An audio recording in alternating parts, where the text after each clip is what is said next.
Hello friends, welcome to SSC coaching centre. दोस्तों, number system का आज का वीडियो बहुत अच्छा होने वाला है। वीडियो छोटा होने के बाद बहुत काम का है क्योंकि सभी प्रश्न सेलेक्टेड हैं जो एग्जाम में आ चुके हैं कई बार। तो स्टार्ट करते हैं। पहला क्वेश्चन क्या कह रहा है, देखिए 24 में दो के स्थानीय मानों का योगफल है, यानी कि दो आपको यहां मिलेगा और यहां मिलेगा। 24 में दो बार दो दिया गया है और दो के स्थानीय मान पूछे गए हैं। तो मैं आपको सबसे पहले क्लियर कर देता हूं। स्थानीय मान, ये लिखूंगा मैं स्थानीय मान, और एक होता है आपका अंकित मान, अंकित मान, और एक होता है जातीय मान, जातीय मान। ये आपको तीन शब्द देखने को मिलेंगे प्रश्न में, जिसमें से अंकित मान और जातीय मान सेम है। चाहे वो प्रश्न में अंकित मान कह दे चाहे जातीय मान कह दे, उसका मतलब एक है लेकिन भाषा दो है। आप ये मत सोच लेना कि अंकित मान कह दे, आपको जातीय मान निकालना तो आता है लेकिन आपने सोचा कि अंकित मान क्या होता है, मुझे तो नहीं पता। तो अंकित मान और जातीय मान एक ही है, शब्द इसके दो हैं अलग अलग, और स्थानीय मान अलग है। अब जैसे यहां पे स्थानीय मान पूछा है तो देखिएगा, आपको एक तो दो ये मिलेगा और एक दो आपको ये मिलेगा। तो स्थानीय मान निकालते हैं। पीछे से देखोगे आप, दो कहां पर, ये रहा। तो दो के बाद में जितनी संख्या होंगी उतने जीरो ले लेंगे आप। तो दो के बाद में एक संख्या आती तो मैंने एक जीरो ले लिया। अब यहां पे इस दो के बाद में एक दो तीन संख्या है तो मैं तीन जीरो ले लूंगा। बात समझ में आ गई? यहां तक किसी को कोई दिक्कत तो नहीं होनी चाहिए। तो ये मेरा कितना हो गया, 2000 हो गया, और ये मेरे पास कितना हो गया, 20। अब मैं जोड़ लूंगा, ठीक है। तो ये मेरे पास कितना हो जाएगा, 20, जो कि मेरे सी ऑप्शन में दिया गया, ठीक है। यहां पे दो बार दो है, अगर एक बार ही दो होता, जैसे मान लो कोई अलग संख्या में लिख दूं, 2 4 3 5 ये लिख दिया। अब वो दो का स्थानीय मान कह दे तो पीछे से देखो दो कहां पर है, ये रहा, और दो के बाद दो संख्या तो दो जीरो लिखोगे, यही आपका जाति स्थानीय मान हो जाएगा, ठीक है। अब दो बार है कोई संख्या तो दो बार है तो दोनों बार ले लीजिए। दोनों बार आपको ये देखना है कि कितनी संख्या है, बाद में उतने जीरो लगा के फिर ऐड कर देना है आपको। अब बात करते हैं अंकित मान और जातीय मान क्या होता है। एक ही है वैसे तो, प्रश्न में जातीय मान कह दे या अंकित मान कह दे। जैसे वो कह दे कि दो के स्थानीय मान की जगह वो कह दे दो का जातीय मान बताओ, तो दो का जातीय मान दो ही होता है। 5 का जातीय मान बताओ तो 5 ही उसका जातीय मान है। 6 का बताओ 6, वो स्वयं ही है। अंकित मान जातीय मान क्या है, जैसे वो कह दे 5 का जातीय मान बताओ तो वो 5 ही उसका जातीय मान है। 6 का बताओ तो 6 ही है, ठीक है। बात समझ में आ गई? चलिए अब देखते हैं अगला सवाल। अगला प्रश्न है, संख्या 1 2 3 4 5 में 3 के स्थानीय मान तथा अंकित मान में क्या अंतर है। अंकित मान और स्थानीय मान का उसने अंतर पूछा है। चलिए निकालेंगे। 1 2 3 4 5, 3 का स्थानीय मान निकाल लो। स्थानीय मान जो हमने पिछले क्वेश्चन में निकाला था, 1 2 3 ये रहा, एक ही 3 है, 3 लिखो। 3 के बाद जितनी संख्या उतनी जीरो, दो संख्या तो दो जीरो, ये हो गया आपका स्थानीय मान, ठीक है। स्थानीय मान, 3 के स्थानीय मान तथा अंकित मान में अंतर। स्थानीय मान मेरा कितना आ गया, 300 आ गया। और अंकित मान मैंने क्या बताया, अगर वो ये कहते 3 का अंकित मान तो 3 ही अंकित मान है। भाई अंकित मान और जातीय मान एक ही तो है। अंकित मान की जगह वो जातीय मान लिख देता तो 3 ही उसका जातीय मान है, या 3 ही उसका अंकित मान है। वो जितना बोल देगा वही उसका अंकित मान होता है, तो 3 ही उसका अंकित मान है। इनका अंतर पूछा है तो अंतर कर दो, 300 में से 3 घटा दो, 297 आ जाएगा, जो कि हमारे बी ऑप्शन में दिया गया है। यह प्रश्न का बिल्कुल सही जवाब है। क्लियर हो गया ना? इस तरीके के प्रश्नों को आप बार बार करके देखिए।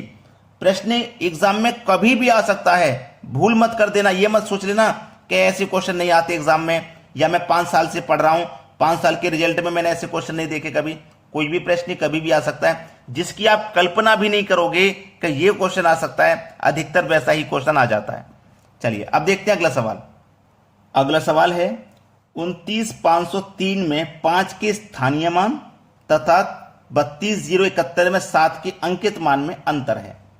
चलिए ये मेरे पास संख्या है 29503, ठीक है। इसमें क्या बोला, 5 के स्थानीय मान। तो चलिए पीछे से देखिए 5 कहां पर है, ये रहा, 5 लिखा। 5 के बाद दो संख्या है तो मैं 2 जीरो ले लूंगा, ये तो मेरा स्थानीय मान निकल के आ गया। अब ये क्या है, 32071, इसमें मुझे 7 का अंकित मान, तो 7 का अंकित मान क्या होगा, 7 ही होगा। अंकित मान, जातीय मान कह दे चाहे अंकित मान, वो स्वयं ही संख्या होती है। इन दोनों में अंतर पूछा है, अंतर यानी कि 500 में से आप 7 को माइनस कर दो, ठीक है, तो ये कितना हो जाएगा, 493 हो जाएगा। ये बिल्कुल सही जवाब है जो कि डी ऑप्शन में दिया गया है। तो आपसे कभी भी इस तरीके का सवाल पूछ ले, पहले तो आपको ये जानकारी होनी चाहिए कि अंकित मान, जातीय मान या स्थानीय मान में क्या क्या चीजें होती हैं, किस तरीके से सॉल्व किया जाता है। अब आपको अंकित मान के बारे में मान लीजिए पता है, अब अंकित मान की जगह वो कह दे कि भाई जातीय मान, तो आप कंफ्यूज्ड मत हो जाना कि भाई अंकित मान तो हमें पता है, ये जातीय मान तो हमें पता नहीं है। तो अंकित मान और जातीय मान सेम होता है, चाहे वो अंकित मान कह दे चाहे नाम बदलकर जातीय मान कह दे, बात एक ही है। चलिए अब देखते हैं अगला सवाल।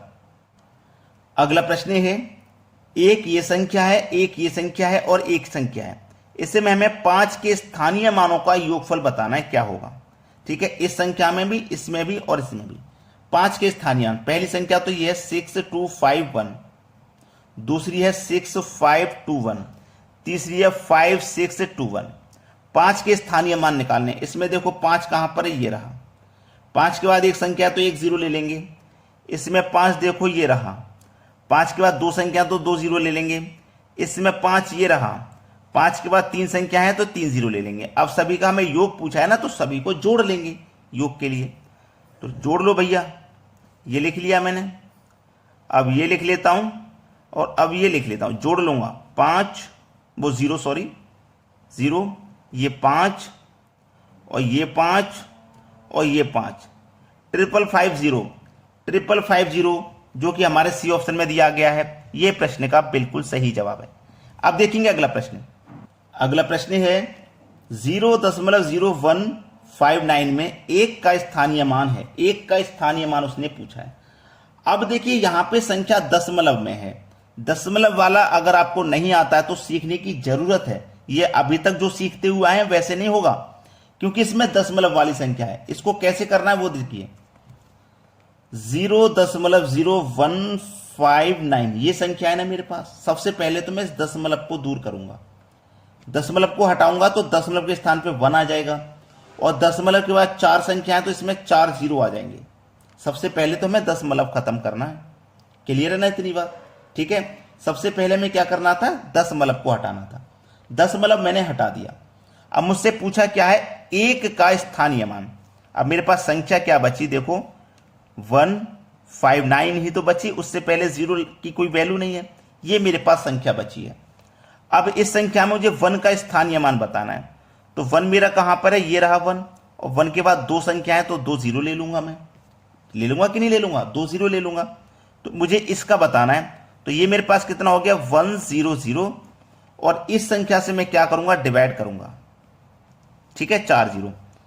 पहले मैंने दशमलव को खत्म किया, दशमलव को खत्म करने के बाद में मेरे पास 159 बचा, तो 159 में मेरा स्थानीय मान क्या हो जाएगा, 1 लिखूंगा, 2 जीरो है, 2 संख्या तो 2 जीरो आ जाएंगे। फिर इसमें डिवाइड करना, क्योंकि ये वाली संख्या तो ऊपर की है, ये वाली बटे की है, तो बटे वाली संख्या से डिवाइड करना है।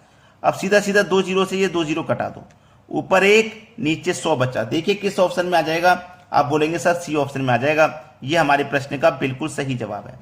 छोटा वीडियो है, पहले ही कहा था, वीडियो लगा कैसा कमेंट करके जरूर बताइए ना। लाइक और शेयर कर दीजिए सभी बच्चों तक, ताकि सभी बच्चों को ऐसी जानकारी मिले। और प्रश्न कोई सा भी हो छूटे ना, एग्जाम में ये बात ध्यान रखना, कैसा भी प्रश्न हो छूटे ना, बस नंबर नहीं कटना चाहिए। धन्यवाद।